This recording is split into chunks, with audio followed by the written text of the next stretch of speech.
பேசுமென் தந்தை என பல மதத்தினர் உருவகத்தாலே உணர்ந்துணராது பல வகையாக உணர்ந்துணராது பல வகையாக பரவிடும் பரம்பொருள் ஒன்றே அதனியலொளி உருமறிவாம் அதனிலை கண்டார் அல்லலை அகற்றினார் அதனருள் வாழ்த்தி அமர வாழ்வெய்துவோம் அதனருள் வாழ்த்தி அமர வாழ்வெய்துவோம் அதனருள் வாழ்த்தி அமர வாழ்வெய்துவோம். Thank you. Now I invite J. Mufassira from 3rd BSc Chemistry to deliver the welcome address. Good morning to one and all present here. It brings me great happiness to be here with all of you today. I stand before you to deliver the welcome address for today's program on career guidance on competitive exams, organized by the Department of Chemistry, St. Xavier's College, Palankotai. It is truly an honor to welcome this gathering on behalf of my department. Indeed, we feel honored to welcome today's esteemed resource persons, Mr. S.P. Challaya, Executive Director of Pathmakers Academy, Tirunelveli, who is an eminent personality in the field of competitive exam training, whose guidance has shaped the careers of countless aspirants. We welcome you, sir. I also extend a warm welcome to Dr. M. Johnson Brito, Assistant Professor of Botany and Coordinator of the Unnat Bharat Abhiyan, St. Xavier's College, who has been a constant source of knowledge and motivation for students. We welcome you, sir. A sincere and heartfelt welcome to all the faculty members of the Department of Chemistry.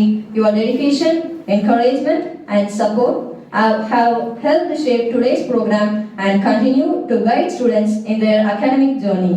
I warmly welcome all the dignitaries, invitees, non-teaching staff and each member of our Xaverian family who are present with us this morning. Last but certainly not least, I extend a very special welcome to my dear fellow students.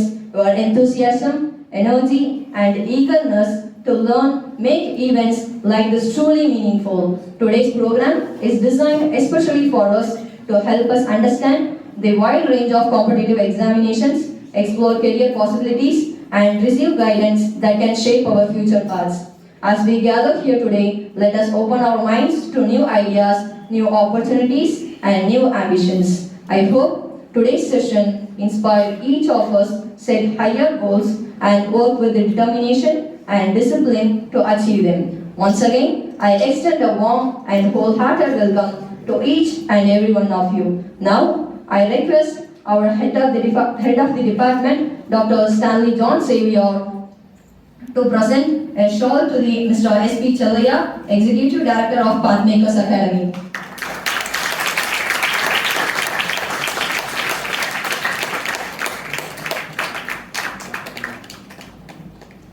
Thank you, sir. Now, again I invite Mr. Dr. Stanley John Xavier to honor Dr. M. Johnson Brito, Assistant Professor of Botany with a shawl.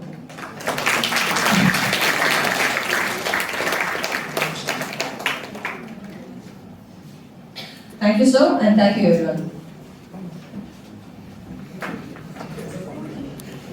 Thank you, Mufassira, for your warm welcome.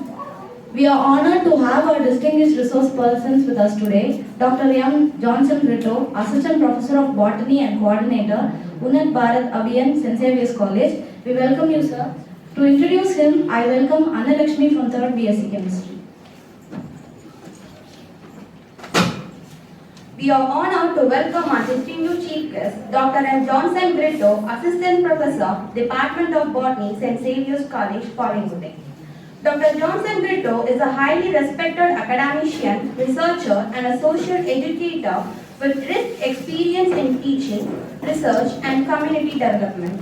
Dr. M. Johnson Brito completed his BSc and MSc in Botany from St. Joseph's College, Tiruchirappalli, followed by an MPhil in Biodiversity and Conservation and a PhD in Botany from Bharathidasan University.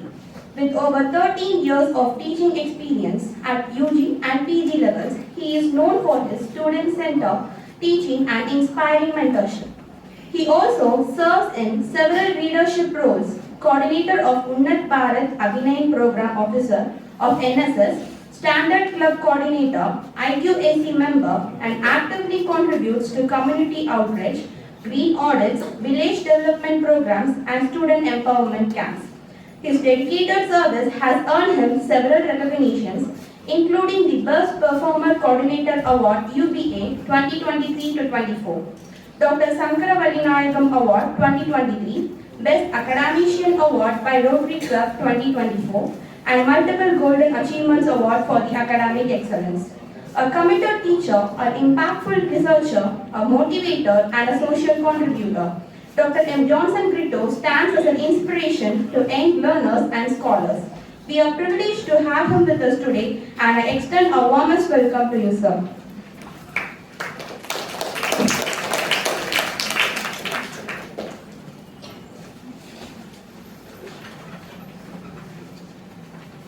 Very good morning to person here. First of all, I like to thanks to the management of our college, principal father, secretary father, and the head of the department, Dr. Franklin sir, and staff members of chemistry department. Give me a wonderful opportunity to share my knowledge regarding the career guidance and competitive examinations. So you know very well about the competitive exams and the after completion of the degree, what are the things we want to do. Some of the students are right to studying the PG, some of them are going to search some jobs like a private or government, whatever. So if anything you want to do in future, first thing is you have the potential and you have the knowledge.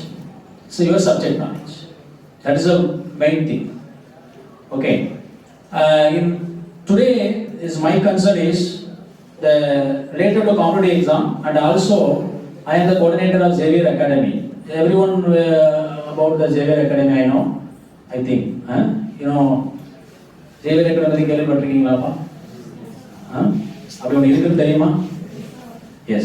So Xavier Academy, it is started in the 2024 April, the last year. So past 1 year, we have conducted so many courses like competitive exam courses like TNPC, SSC, RRB, banking, and past 2 months before we started UPSC also. So it is a UPSC coaching class is our dream because no one they cannot start in Tirunelveli. In well-established center, I think no one cannot start in Tirunelveli. Okay, but on affordable fee and quality of teaching, quality of the coaching classes we want to conduct in the aspects of UPSC. And because most of the students are linked to become a IAS, IPS, IRS, IFS regarding the UPSC. Then only our dream project in our Xavier Academy is UPSC. So that's also we started, and the faculty members from Coimbatore, Chennai, Hyderabad. So all the faculty members are already attended more than 2 or 3 times in personal interview of UPSC. So that persons only coming and taking the classes in our academy. Okay. So how many of you want to become a government officers or IAS officers or IPS officers or a chemist, you know, related to your subject, chemist. அந்த மாதிரி எத்தனை பேர் நீங்கள் அந்த மாதிரிலாம் ஆகணும்னு ஒரு ஆசையோடு இருக்கிறீங்க? ஸோ ஜஸ்ட் கொஞ்சம் ஃபாஸ்ட்டாக குயிக்காக ரெஸ்பாண்ட் பண்ணுங்க, முடிச்சிடுவோம். எஸ் எஸ் எஸ் என்ன மாதிரி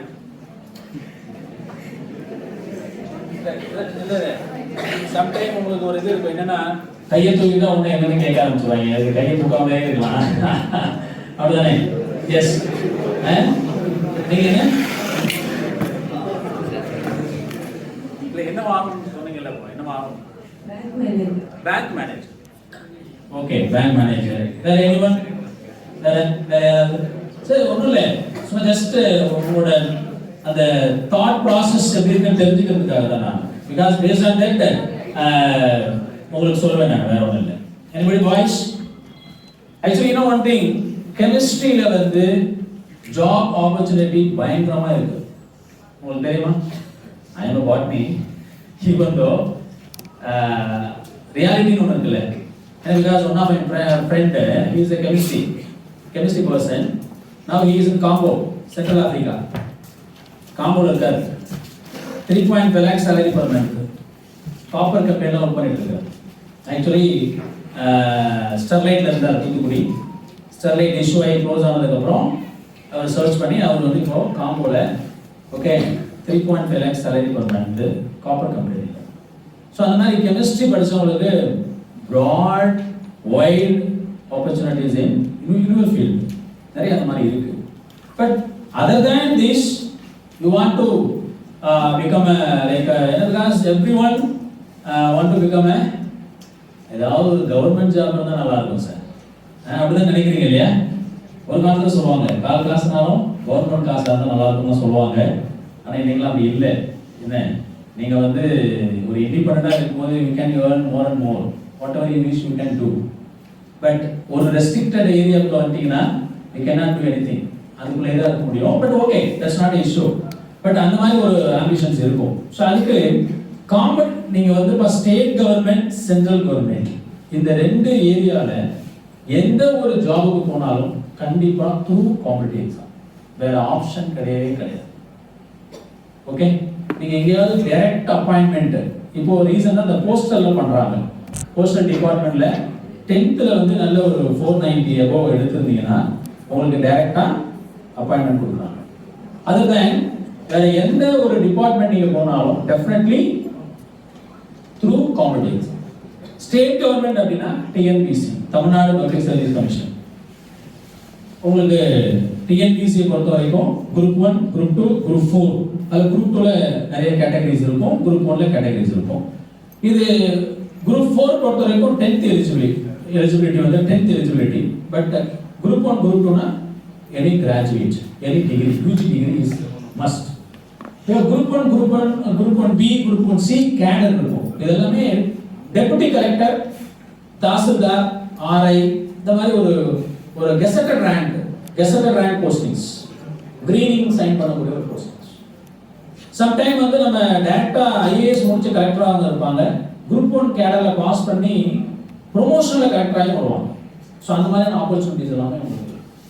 ஓகே, ஸோ தென் குரூப் 2 கேடர் வந்து next level. But group 2 cadre also it's a gazetted rank தான் உங்களுக்கு. அதுவே ஒரு ரொம்ப ரெப்யூட்டட் ஒரு ஜாபாக தான் இருக்கும். பட் குரூப் 4 வந்து ஒரு கிளினிக்கல் போஸ்டாக.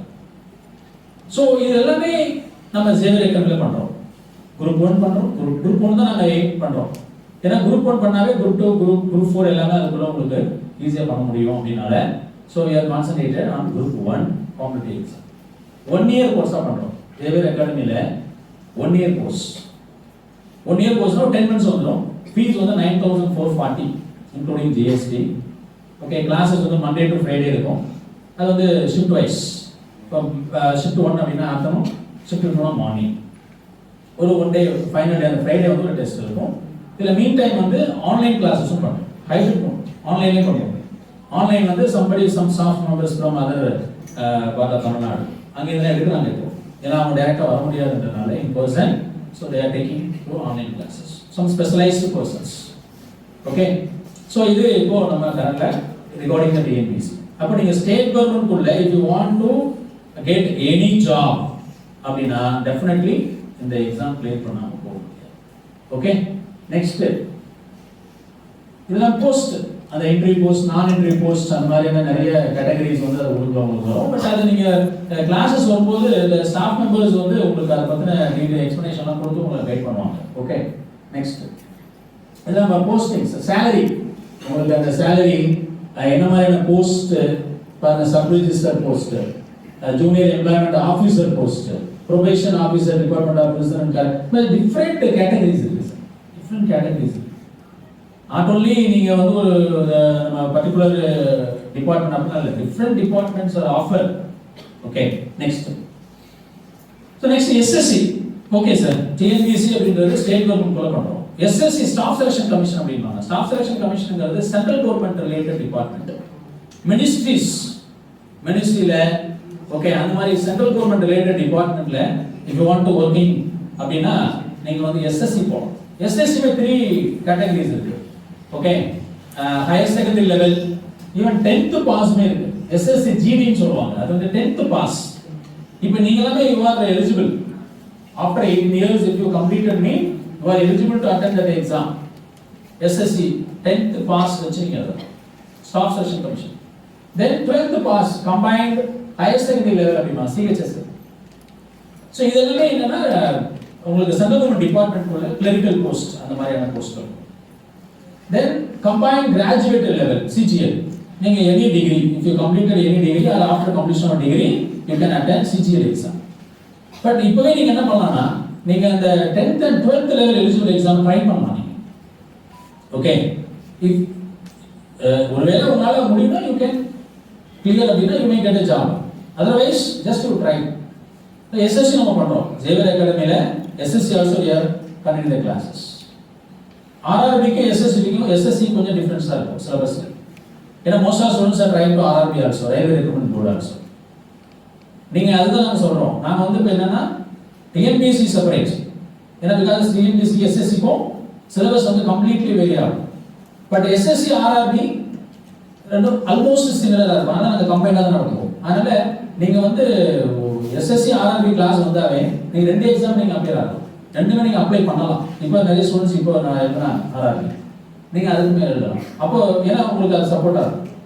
ஓகே, ஸோ தென் வந்து மல்டி டாஸ்கிங் ஸ்டாஃப் அப்படின்னு சொல்லி MTS, SSC MTS ஒன்று. இது எல்லாமே உங்களுக்கு அந்த லெவல் பொறுத்து சேலரி அண்ட் உங்களோட கிரேட் வந்து மாறும். So based on that your life style also change. அதெல்லாம் புரிஞ்சுக்கோங்க நீங்க.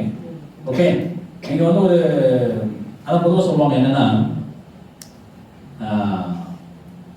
கலெக்டர் மாதிரி சம்பாதிச்சு கவர்னர் மாதிரி செலவு பண்றாருன்னு சொல்லுவாங்க. ஓகே, சம்பளம் கம்மியாக தான் இருக்கும், ஆனால் அதை தாண்டி அவங்களுக்கு இருக்கிற அலவன்சஸ்ன்னு ஒன்று இருக்கும். சரியா, அவங்க வாங்குற சேலரியில் அவங்க ஒரு கத்திரிக்காய் கூட வாங்க மாட்டாங்க, தக்காளி கூட வாங்க மாட்டாங்க. யாரு? கலெக்டர்ஸ். அந்த கேடல் இருக்கு. Because the government provide all the things. சரியா, அந்த அந்த ஒரு அந்த அந்த ஒரு ஃபெசிலிட்டிஸை நீங்கள் அனுபவிக்கும் போது தான் தெரியும். ஸோ அப்போ அந்த லெவல் நம்ம வரணும்னா ஸோ நம்ம அதுக்கான ஒரு குவாலிட்டியை நம்ம இன்க்ரீஸ் பண்ணணும். அந்த குவாலிட்டி எப்போ இன்க்ரீஸ் பண்ண முடியும்னா படிக்கிற காலத்தில் தான் இன்க்ரீஸ் பண்ணணும். ஸோ நீங்கள் அதாவது ஜேவியர் அகாடமியோட ஸ்டார்ட் பண்ணோட நோக்கமே என்னன்னா, ஏன்னா இன்னைக்கு நீங்கள் ஸ்டேட் கவர்மெண்ட் சென்ட்ரல் கவர்மெண்ட் வேலைக்கு போனால் டெஃபினெட்லி காம்படிட்டிவ் எக்ஸாம் தான் ஆப்ஷன். அப்போ நம்ம students most of students are trying after the degree. நீங்கள் போறீங்க, எங்கெல்லாம் போறீங்கன்னா எங்களுக்கு தெரியும், பார்க்குறோம். எவ்வளோ ஃபீஸ் ஸ்ட்ரக்சர் பண்ணுறாங்கன்னு தெரியும். அப்போ ஒரு அஃபோர்டபுள் ஃபீல ஒரு குவாலிட்டி ஆஃப் கோச்சிங்கை கொடுக்கணுங்கிறது மட்டும் தான் நம்மளோட நோக்கம். அப்போ அதுக்கு நம்ம ஸ்டூடெண்ட்ஸ் அதுலேயும் ட்ரைன் பண்ணணும். இதில் இன்னொரு முக்கியமான விஷயம் என்னன்னா, நிறைய பேர் என்ன பண்ணுறாங்கன்னா டிகிரியை முடிச்சுட்டு தான் கோச்சிங் காம்படிட்டிவ் எக்ஸாம் கோச்சிங் போவாங்க. நீங்கள் வந்து 3 years முடிச்சுட்டு அதுக்கப்புறம் போகும்போது இன்னும் 1 or 2 years you have to spend. 20 வயசுல நீங்கள் டிகிரி முடிக்கிறீங்க. நீங்கள் வந்து இன்கேஸ் நீங்கள் ஒரு நல்ல ஒரு ப்ரொஃபஷன் நீங்கள் எடுக்கிறீங்க போக முடியும்னா மினிமம் 22 or 23 years மேலே ஆகிடும். ஆனால் நாங்கள் என்ன சொல்கிறோம், நீங்கள் படிக்கிற காலத்தில் நமக்கு ஷிஃப்ட் பேஸ் அந்த இந்த ஆப்ஷன் வந்து ஒரு நல்ல ஆப்ஷன். இப்போ மார்னிங் ஷிஃப்ட் இருக்கவங்க ஆஃப்டர்நூன் வாங்க, ஆஃப்டர்நூன் இருக்கவங்க மார்னிங் வாங்க. நீங்கள் அந்த படிக்கக்கூடிய அந்த டைம்லேயே இந்த காம்படிட்டிவ் எக்ஸாம் பற்றின ஒரு அவேர்னஸ் நீங்கள் கிடைச்சிச்சு, அதுக்கான ப்ரிப்பரேஷன் நீங்கள் வந்து நல்லா பண்ணிட்டீங்கன்னா immediately you get a job after completion of degree. முடியுமா முடியாத சொல்லுங்க. 20 வயசுல நீங்கள் டிகிரி முடிக்கிறீங்க, ஒரு யூஜி முடிக்க கரெக்டாக 20 years ஆகிடும். ஓகே, 20 yearsல நீங்கள் முடிச்சு நெக்ஸ்ட் ஒரு 1 year கூட நீங்கள் ஒரு ஜாப் வாங்குறீங்க சார், அது 22 yearsல நீங்கள் ஒரு ஜாப் வாங்குறீங்கன்னா நீங்கள் ஒரு 38 years சர்வீஸ் பண்ணுவீங்க. இப்போதைக்கு 60 years ரிட்டைர்மெண்ட் ஏஜ். 38 வருஷம் நீங்கள் சர்வீஸ் பண்ணீங்கன்னா யோசிச்சு பாருங்க, உங்களோட ஏர்னிங்ஸ் எப்படி இருக்கும், உங்கள் லைஃப் ஸ்டைல் எப்படி இருக்கும். என்ன தம்பி ஒரு 24 வயசுல மேரேஜ் பண்ண போறாரு, 25 வயசுல மேரேஜ் பண்ண போறாருன்னா அவங்க மேரேஜ் பண்ணி எல்லாம் சிரித்து பாருங்க எவ்வளோ ஹாப்பியாக இருப்பாங்க. அந்த இல்லை ரியாலிட்டி தம்பி, சரியா ரியாலிட்டி. ஆனால் இன்னொன்று இன்னைக்கு ஒரு பெரிய சினாரியோ என்ன இருக்குன்னா, பொண்ணுக்கு வந்து எந்த மாதிரி பசங்களை பார்க்குறாங்கன்னா ஃபாரின்ல இருக்க பசங்க தான் சார். ஏன்னா நாங்களும் அப்படிதான் ஃபாரின் போகிறோம், அப்படிதானம்மா? அப்படியா? அப்படி ஒரு ஆப்ஷன் வச்சுருக்கீங்களா என்ன தம்பி?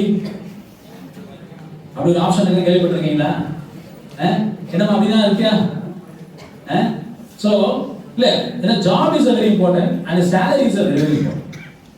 ஓகே, ஏன்னா நீங்க மணி பேஸ் பண்ணி தான் லைஃப் போயிட்டு இருக்கு. அப்போ நீங்க ஒரு 22 வயசுல ஒரு ஜாப் உங்களுக்கு கிடைக்கிறது, ஒரு பெர்மனன்ட் ஜாப், நல்ல ஒரு சேலரி, நல்ல ஒரு செக்யூரிட்டியோட அப்படின்னா, ஜஸ்ட் நீங்க திங்க் பண்ணி பாருங்க, உங்க லைஃப் ஸ்டைலே சேஞ்ச் ஆயிடும், உங்க ஜெனரேஷன் சேஞ்ச் ஆகும். அப்ப அது முடியும். ஓகே ஓகே, அது முடியும். அதுக்கு தான் நம்ம அந்த அகாடமியில என்ன பண்றோம்னா, உங்களுக்கு நிறைய அவேர்னஸ் கொடுத்து இப்போ வாங்க. நீங்க உங்களுக்கு தெரியும், நீங்க டைம் என்ன நிறைய பேர் டைப்பிங் கிளாஸ் போறீங்க, நிறைய பேர் நிறைய யூஸ்ஃபுல்லா பண்றாங்க. பட் ஈவன் தோ வந்து நம்ம இன்னும் டைம் நல்லா யூஸ்ஃபுல்லா ஸ்பெண்ட் பண்ணோம் அப்படின்னா இது ஒரு நல்ல ஆப்ஷன்ஸ். அதனால நீங்க இந்த ஷிஃப்ட் 1 ஆஃப்டர்நூன்ல வாங்க, ஷிஃப்ட் 2 மார்னிங்ல வாங்க. இந்த ஆப்பர்ச்சுனிட்டியை யூட்டிலைஸ் பண்ணுங்க. ஒரு லோ ஃபீல் நாங்க எப்படி பண்றோம்னா, ஃபர்ஸ்ட் 1 இயருக்கு 9440 சார், நீங்க செகண்ட் இயர் நான் திரும்ப 1 இயர் படினா நல்லா புரிஞ்சுக்கோங்க சார். எந்த காம்படிட்டிவ் எக்ஸாமும் வித்தின் 6 months ஆர் 1 இயர் ப்ரிப்பரேஷன்ல முடிக்க முடியும்னா பாசிபிலிட்டிஸ் கிடையாது. ஏன்னா இதெல்லாம் வாஸ்ட் ஏரியா. நீங்க டிஎன்பிஎஸ்ல ஒரு கடல் மாதிரி நீங்க வந்து படிச்சுட்டே இருக்கலாம், சரியா? படிச்சுட்டே இருக்கலாம். உங்களுக்கு ஒருத்தர் வந்து டிஎன்பிஎஸ்சி குரூப் 4 எக்ஸாம் தான் எழுதினார். ஃபர்ஸ்ட் குரூப் 4 எக்ஸாம் எழுதி ஒரு கிளர்க்கா ஜாயின் பண்ணார். ஜாயின் பண்ணிட்டு அவர் அதோட நிக்கல. ஏன்னா அவருடைய எய்ம் வந்து ஐஏஎஸ் ஆகணும், சரியா? திரும்ப படிச்சார். குரூப் 1 பாஸ் பண்ண, குரூப் 2 பாஸ் பண்ணார். இப்படியே ட்ரை பண்ணி கடைசியில் ஐஏஎஸ் ஆயிட்டார், சரியா? அவரோட அந்த ஹிஸ்டரி நீங்க சொல்றேன் யாருன்னு, அவரோட ஹிஸ்டரி நீங்க பாத்தீங்கன்னா பயங்கரமான ஸ்ட்ரகிள். தஞ்சாவூர் பக்கம் உள்ளவர், சரியா? அவங்க அப்பா வந்து ஒரு வியூ வில்லேஜ் அட்மினிஸ்ட்ரேட்டிவ் ஆஃபீஸர், சர்வீஸ்ல இருக்கும்போது இறந்துட்டார். அப்போ கவர்மெண்ட் சர்வீஸ்ல இருந்து ஒருத்தர் இறந்தா அவங்களோட பசங்களுக்கு வேலை கொடுக்கணுங்கிறது அரசுல இருக்கக்கூடிய ஒரு விதி. அந்த வேலைக்காக அவர் அலைகிறார்.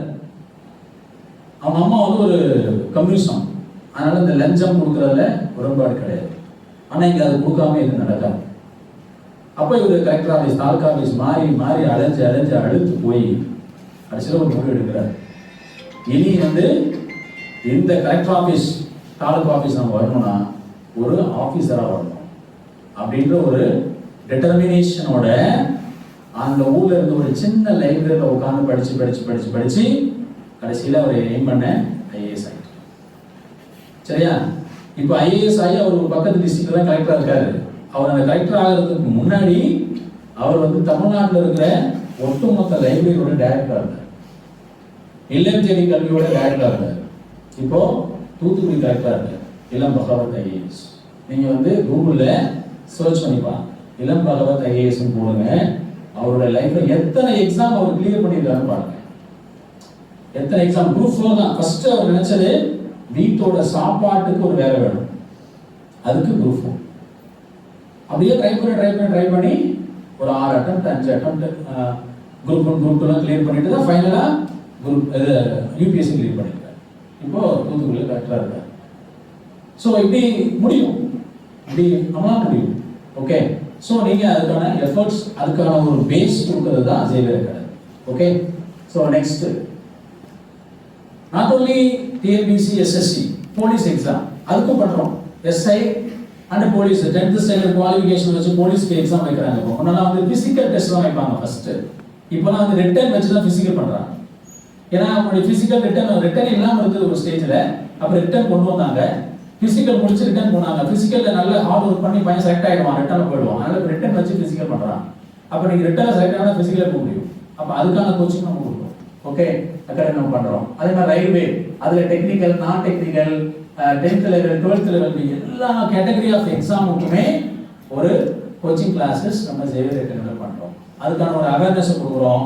அதுக்காக ஃபேக்கல்டிஸ் வந்து வெளியில இருந்து வராங்க. அவங்க தான் already trainer, already they are train the students.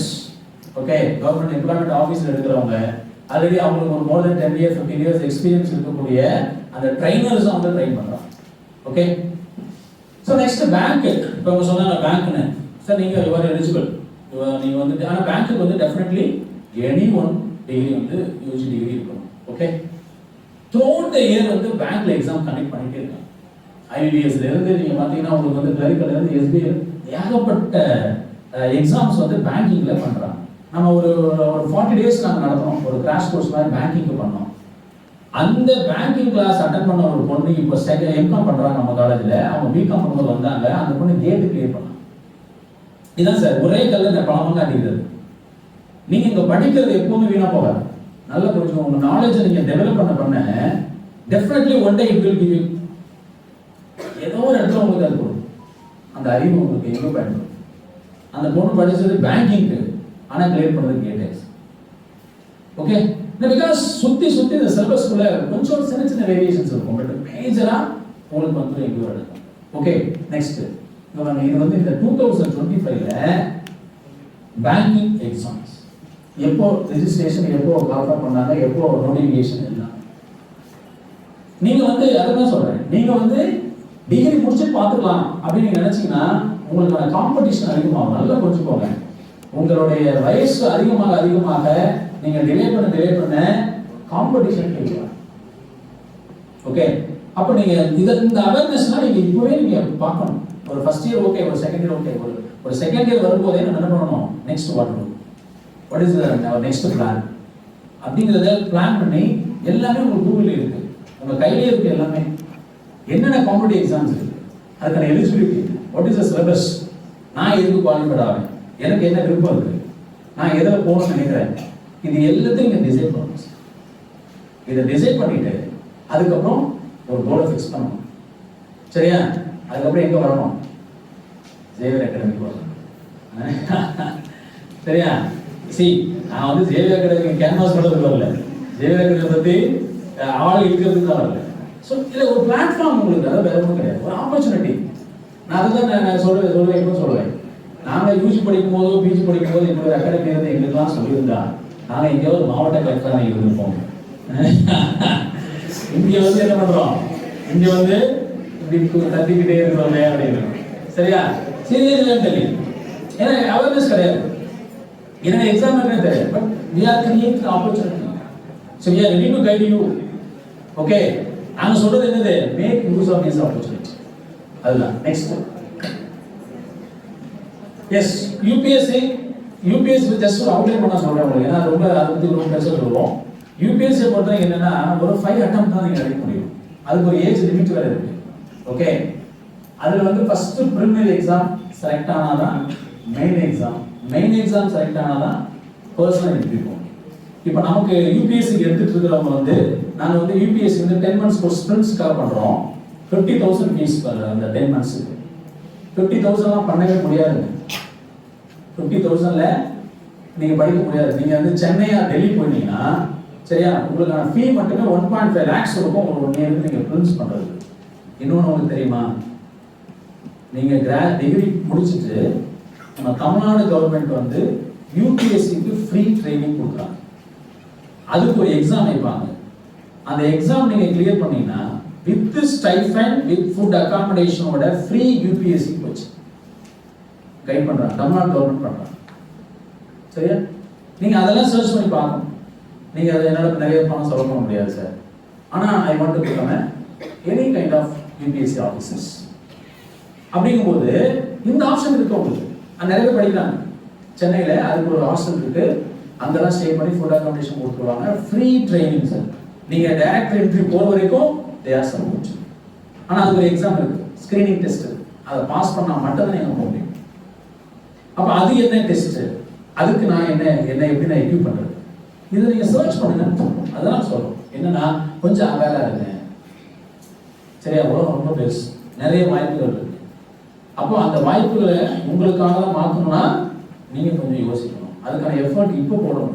Degree முடிச்சதுக்கப்புறம் கேட்பாங்க, உங்களுக்கு இப்போ தெரியாது தம்பி, நிஜமா சரி, third year I think, third இயரா உங்களுக்கு வந்து ஜூன் மாதத்துக்கு அப்புறம் தான் சொந்தக்காரங்களுக்கு பக்கத்தில் இருக்காங்க எல்லாரும் கேட்க ஆரம்பிப்பாங்க, தம்பி காலேஜ் முடிச்சுட்டீங்க போறதுக்கு என்ன பண்றீங்க, அடுத்து உங்களை கேட்பாங்க, மாப்பிள்ளைய பார்த்துடலாமா, அதனால இப்போ அப்பா அம்மா சொல்லியிருப்பாங்க, அம்மா எப்படியாவது டிகிரி முடிச்சிருமா, இப்போ மாப்பிள்ளைய பார்த்து ஜூன் மாதம் 2026 கல்யாணத்தை பண்ணி கொடுத்துருவோம். தம்பிங்களுக்கு அந்த வாய்ப்பு கிடையாதுயா, அந்த வாய்ப்பு கிடையவே கிடையாது. சரியா? ஏன்னா நீங்க சம்பாதிக்கணும், என்ன உனக்கு அப்பா சொல்ல காசு கொடுக்காது, அப்போ அதுக்கு வாய்ப்பு இல்லை. அப்போ கேட்பாங்க, நீங்க வெறும் பிஎஸ்சி மட்டும் வச்சுட்டு, ஆனா நான் சொன்ன மாதிரி கெமிஸ்ட்ரி ஸ்டூடெண்ட்ஸ்க்கு இந்த மாதிரி சில ஆப்பர்ச்சுனிட்டிஸ் தான் இருக்கு. ஓகே, பட் அந்த வெறும் டிகிரியை வச்சுட்டு நீ வந்து நல்ல ஒரு சம்பளத்துக்கு நான் எங்கேயாவது ஒரு இடத்துக்கு வேலைக்கு போறேன் அப்படின்னு நீங்க நினைச்சீங்கன்னா, இன்னொன்று ஒரு விஷயம் புரிஞ்சுக்கோங்க, நீங்க எந்த வேணாலும் கிடைக்கும், ஆனா அந்த வேலையில நீ ஃபிட் ஆகி நீ பாட்டில் செய்ய ஆரம்பிச்சு அந்த மணியை பார்க்க ஆரம்பிச்சிங்கன்னா உங்களால ஃபர்தரா டெவலப் பண்ணிக்கவே முடியாது. ஏன்னா அந்த வே நீங்க உங்க லைஃப் போயிடும். அப்போ நல்ல ஒரு உங்களை குவாலிஃபை பண்ணணும், தென் நல்ல ஒரு permanent and safety and secure ஜாப்ல இருக்கணும், நல்ல சேலரியோட இருக்கும், ஹை சேலரி. நல்ல புரிஞ்சுக்கோ, 15,000 சம்பளம் தான், 1.5 லட்சம் சம்பளம். ஆனா 15,000 வாங்கும்போது வாழ்க்கை எப்படி இருக்கும், 1.5 லட்சம் வாங்கினா வாழ்க்கை எப்படி இருக்கும். Okay, next. ஸோ அந்த யூபிஎஸ்சி நெக்ஸ்ட் எஸ், இங்க பாருங்க, இந்த யூபிஎஸ்சி பொறுத்தவரைக்கும் என்னன்னா, நமக்கு நிறைய பேருக்கு தெரிஞ்சது ஐஏஎஸ், ஐபிஎஸ், ஐஆர்எஸ், ஐஎஃப்எஸ், இப்படி தான். அதுவும் ஐஏஎஸ், ஐபிஎஸ் தான் அதிகமாக நிறைய பேர் சொல்லுவாங்க. ஐ want to become IAS, I want to become IPS. IAS முடிச்சு என்ன பண்ண போறீங்க, நான் வந்து கிராமத்துக்கு சென்று சேவை செய்ய போறீங்க.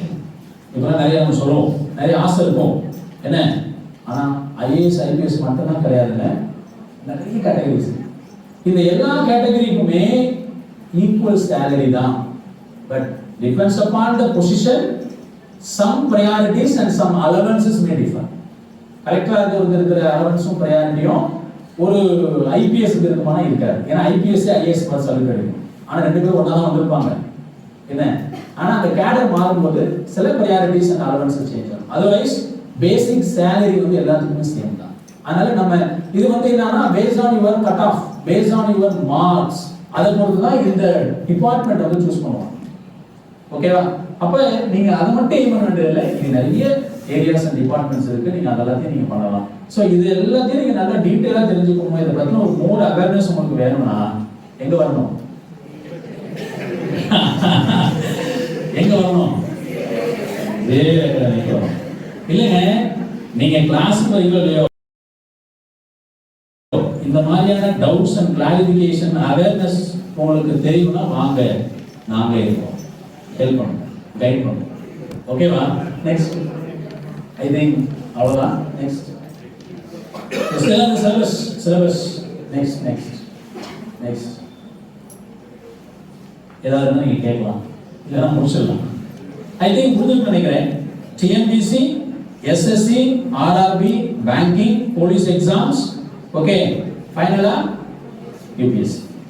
இதுதான் இன்னைக்கு இருக்கிற exams. Government, state governments run பண்ணக்கூடிய எக்ஸாம்ஸ் வந்து இதுதான்ப்பா. இதுல நீங்க எந்த ஃபீல்டு, எந்த டிபார்ட்மெண்ட், எதுக்கு போகணும் ஆசைப்படுறீங்களோ கண்டிப்பா அதுக்கு போகலாம். எல்லாராலையுமே முடியும், ஆனா அதுக்கான முயற்சி தொடர்ச்சியா இருக்கும். 6 months பத்தாது, 1 year பத்தாது, மினிமம் 1 year, மேக்ஸிமம் 2 years. நீங்க இன்வெஸ்ட் பண்ணி ஃபுல் ஃப்ளெஜ்டா நீங்க வந்து ஒரு எக்ஸாமுக்கு நீங்க ப்ரிப்பேர் பண்ணா definitely you can clear. I will give assurance. ஓகேவா? Thank you. If you have any doubts, you can ask. Thank you.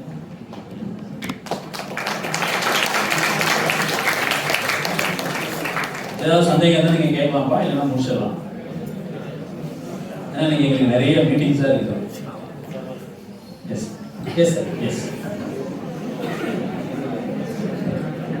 So really we enjoy your job, but my concern is all the posts you suggested here, recommended here is looking like running in a open marathon. Anybody can go and run there. So even from your police selection to or from the uniform service to the very first IAS, all are eligible there. Yes. I read one advertisement from the newspaper. I don't know what is the exactly that. It is the eligibility of the post is only for BCom and one course done related to that. That is the only eligibility for appearing for the examination. So as an average students as like me when I was there in my college, I think a few students are there at the mark, but many of our students are at the average. Can you guide us by putting 1 or 2 examinations, or maybe it should be a competitive examination and the post is only for the chemistry students, exclusively for chemistry students, because all your posts and your suggestions are, it is open, and I said it is like running an open marathon, right? If there is any point, or he or Mr. Selaya can suggest that point. Thank you. Yes, sir, like you pointed out one thing, என்னன்னா sometime இந்த TNPSC exam call for பண்ணுறாங்கல்ல, அதில் என்ன பண்ணுவாங்கன்னா ஒரு particular டிபார்ட்மெண்ட்டை base பண்ணி ஒரு exams வரும்.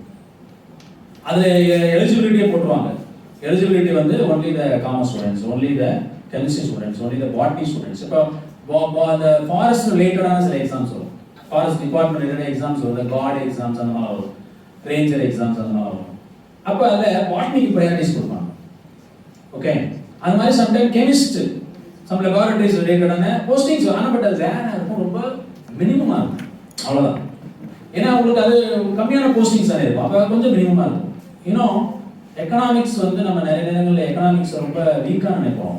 ஆனால் எக்கனாமிக்ஸ் படித்தா அவங்களுக்கு மட்டுமே ஒரு எக்ஸாம் நடத்துகிறாங்க, ஆர்பிஐ நடத்துகிறாங்க, சென்ட்ரல் கவர்மெண்ட் நடத்துகிறாங்க.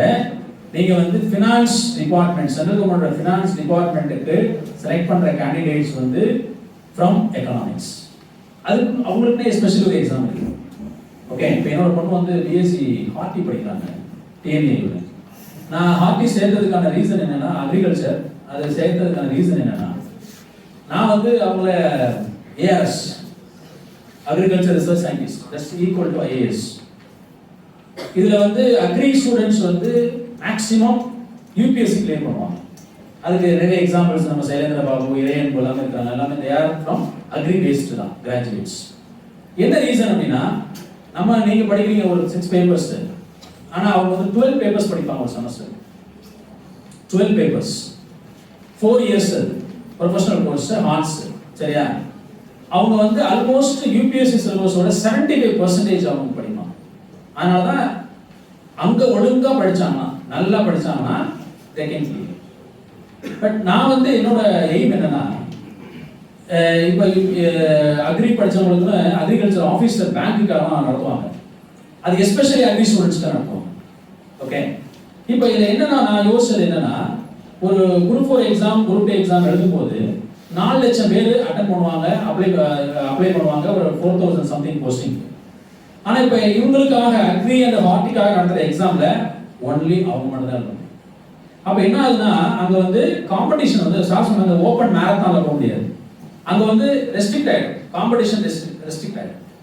அப்போ நான் அப்படி தான் பார்த்தேன். ஸோ அப்போ நம்ம வந்து ஒரு ஓப்பன் மேரத்தானில் ஓப்பன் க்ரௌடில் போய் போட்டி போடுறத விட 4 லட்சம் பேரோட ஒரு 4000-5000 பேரோட போட்டி போட்டோம்னா நமக்கான ஆப்பர்ச்சுனிட்டி கிடைக்கும். அப்போ தான் அதுக்காக தான் அந்த மாதிரியான கோர்ஸை சூஸ் பண்ணுறேன். ஓகே, பட் அதை அவங்க எய்ம் பண்ணல, நான் என்னோட எய்ம் அது கிடையாது, தட்ஸ் ஏஆர்எஸ்.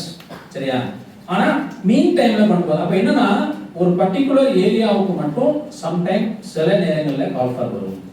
கெமிஸ்ட்ரினா கெமிஸ்ட்ரி, ஃபிசிக்ஸ்னா ஃபிசிக்ஸ் வரும், மென்ஷன் பண்ணிடுவாங்க. அதுலேயே எலிஜிபிலிட்டி கிரைட்டேரியான்னு மென்ஷன் பண்ணியிருப்பாங்க பார்த்தீங்களா, அதில் சம்டைம் இந்த மாதிரியான வரும். பட் நம்ம அதை கொஞ்சம் அப்சர்வ் பண்ணிகிட்டே இருக்கோம்.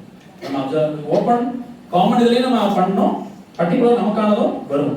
ஓகே, அது கொஞ்சம் அக்கேஷனலி வரும், பட் அதுக்கும் நம்ம உண்டு இருக்கு. ஆனால் ஒன்றே ஒன்று தான், நம்ம சப்ஜெக்டை நல்லா புரிஞ்சு நல்லா நீங்கள் படிச்சோம். ஓகே, வேறு any questions or clarifications? Thank you. Thank you. Thank you, sir, for your informative and motivating session. Now we are honored to have Mr. S.P. Chellaya, Executive Director, Pathmakers Academy, Tirunelveli. We welcome you, sir. To introduce him, I welcome Ayappan from the BSc Chemistry. A very good morning to everyone.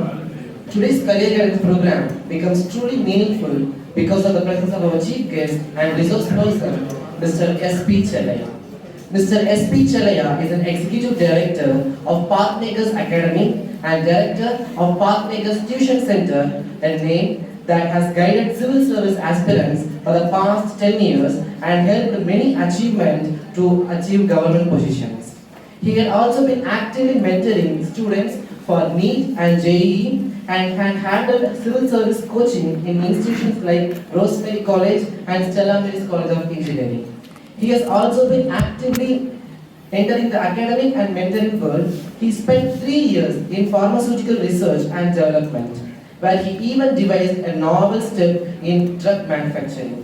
He completed his MSc in chemistry in Madurai Kamaraj University with a merit scholarship, and he was a batch topper of BSc Chemistry from 2002 to 2005 right here in St. Xavier's College, Tirunelveli, earning multiple merit scholarships and accolades throughout his student's life. Apart from his academic achievements, he has also been an organizer of relief work during major disasters and is known for being active learner and passionate teacher who genuinely enjoys shaping young minds. It is an honor to the Department of Chemistry to have a mentor who understands academics, competitive exams, research, career building, and real-world challenges all in one person. With immense respect, I welcome our chief guest and resource person, Mr. S.P. Chellaya, to this career guidance program. Welcome you, sir.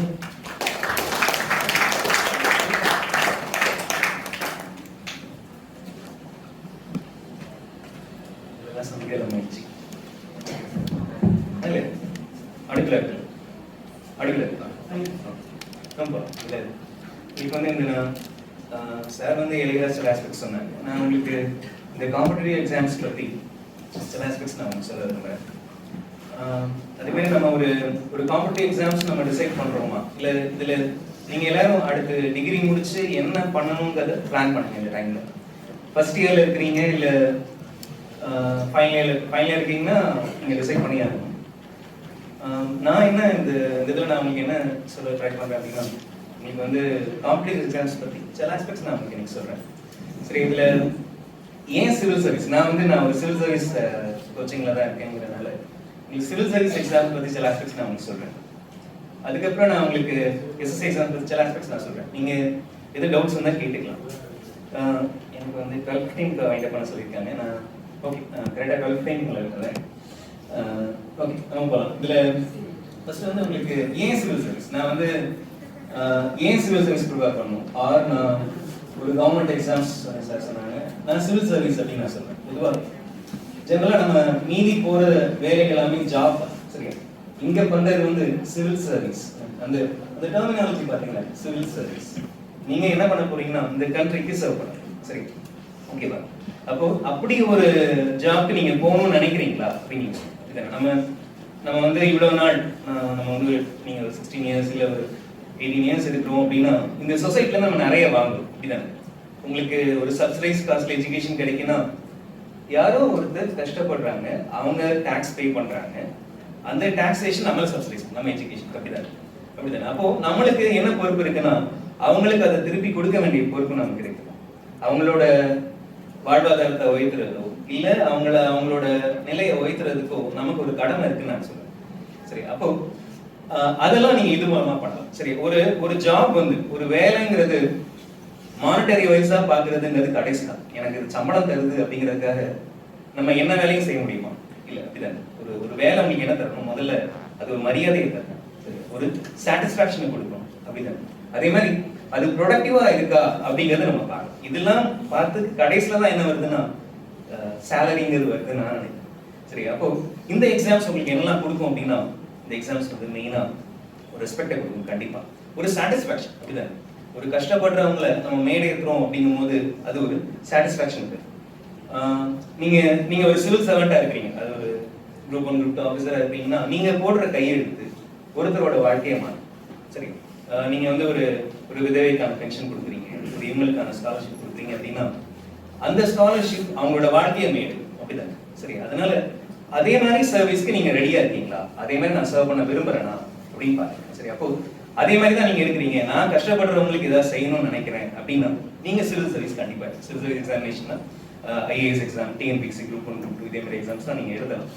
இதுல வந்து உங்களுக்கு என்ன இது தரும் அப்படின்னு கேட்டீங்கன்னா ஒருத்தர் வந்து ஒருத்தரோட வாழ்க்கையை நீங்க உயர்த்தி அதை நேரடியா நீங்க பார்க்கணும். சரி, அதான பெரிய சாட்டிஸ்ஃபேக்ஷன்.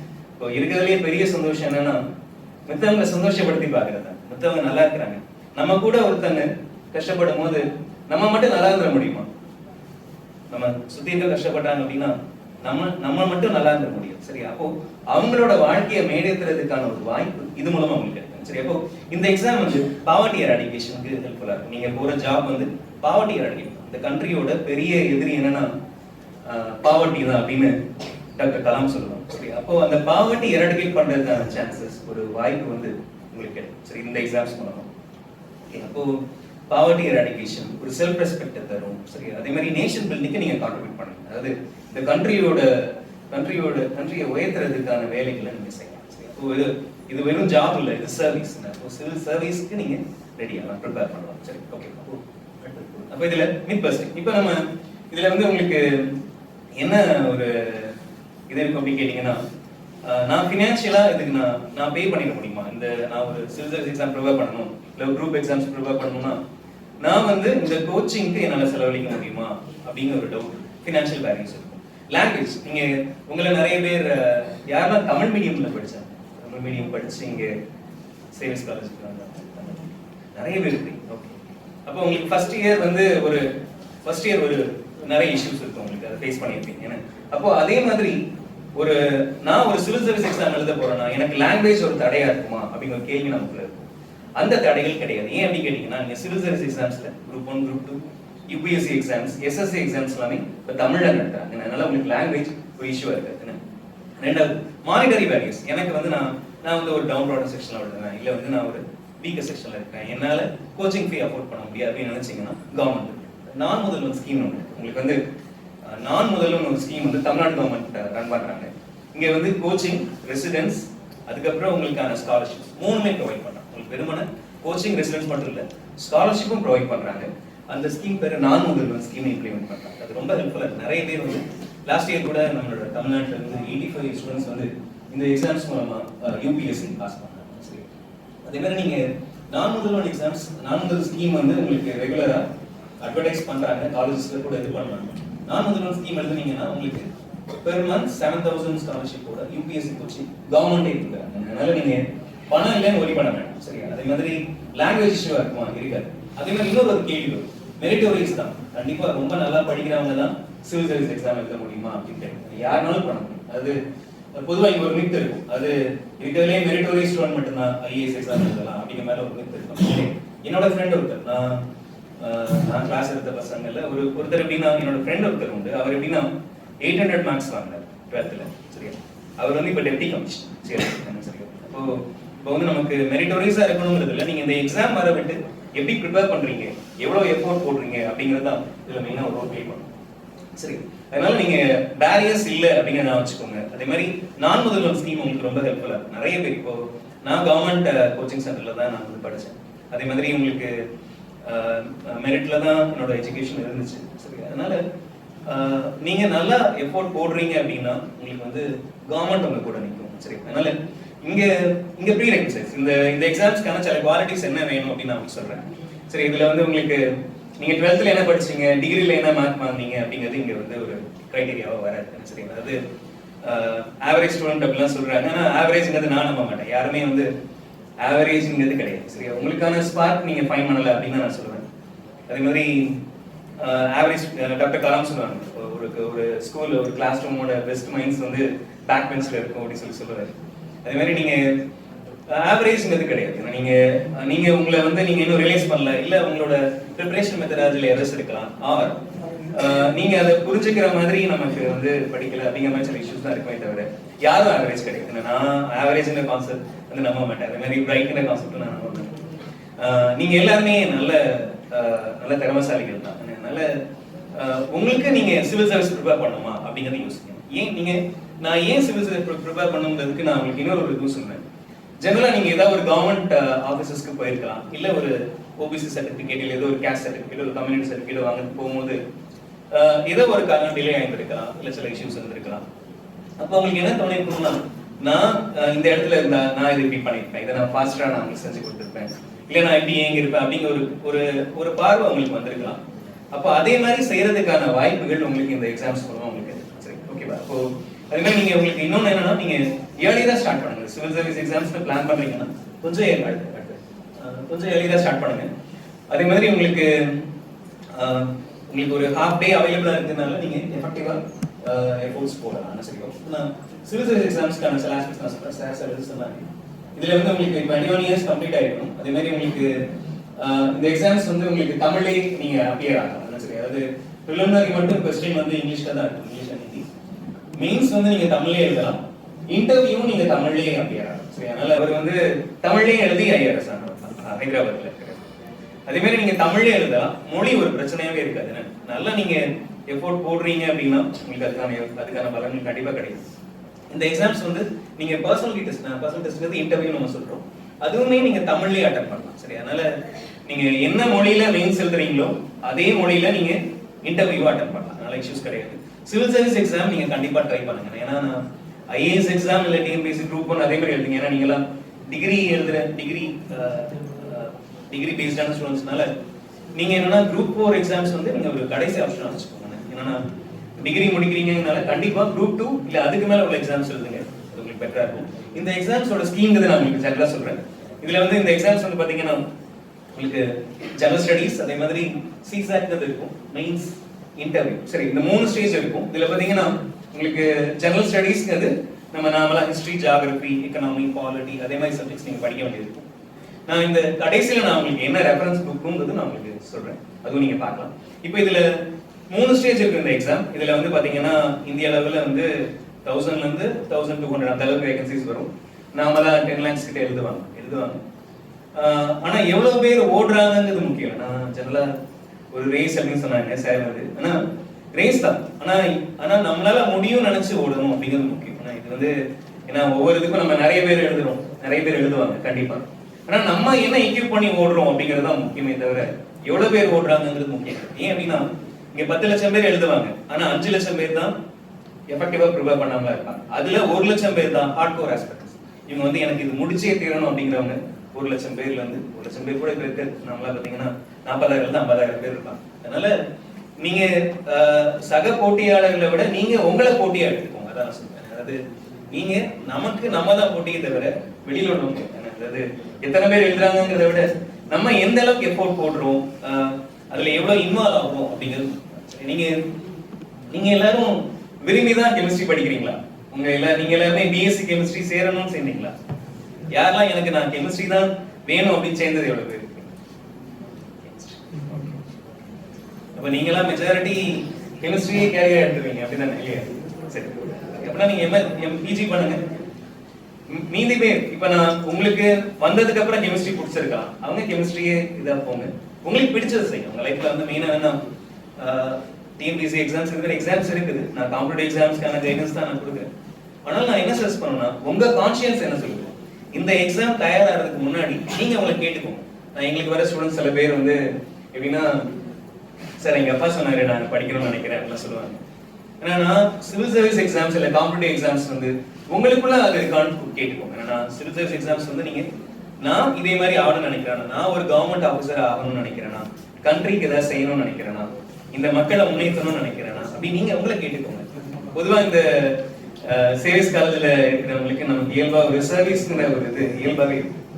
நான் பிஜி படிக்கும் போதோ ஏதோ சொல்லுவாங்க, நீங்க சேவிஸ் காலேஜ்ல இருந்து வந்தவங்க வித்தியாசமா இருக்கிறீங்க அப்படின்னு. எந்த வகையிலன்னா நமக்கு ஒரு கன்சர்ன் இருக்கும். இங்க உள்ள ஃபாதர்ஸ் எல்லாருமே ஒரு சோசியல் கன்சர்ன் அப்படிங்கிறத முதல்ல இருந்தே நமக்குள்ள கொண்டு வந்துடும். ஏன்னா இந்த ஸ்டாம்ப் திட்டம் வந்து நான் நிறைய இடங்கள்ல சொல்லுவேன், உண்மையிலே அது ரொம்ப சிறப்பான திட்டம். நீங்க வந்து ஒரு கிராமத்துக்கு போகும்போது தான் நம்ம எவ்வளவு ப்ரிவிலேஜா இருக்கோங்கிறது நமக்கு தெரியும். அப்படிதான் நம்ம இங்க எவ்வளவு ஃபெசிலிட்டிஸ் இருக்கு, ஆனாலும் நம்ம கிராமத்துக்கு போகும்போது தான் அந்த மக்கள் எவ்வளவு கஷ்டப்படுறாங்க, இவங்களுக்கு ஏதாவது செய்யணும். அப்போ உங்களுக்கு அந்த அவேர்னஸை கிரியேட் பண்ற இடத்துல அந்த ஸ்டாம்ப் திட்டம் இருக்கு. அது ஒரு நல்ல திட்டம்.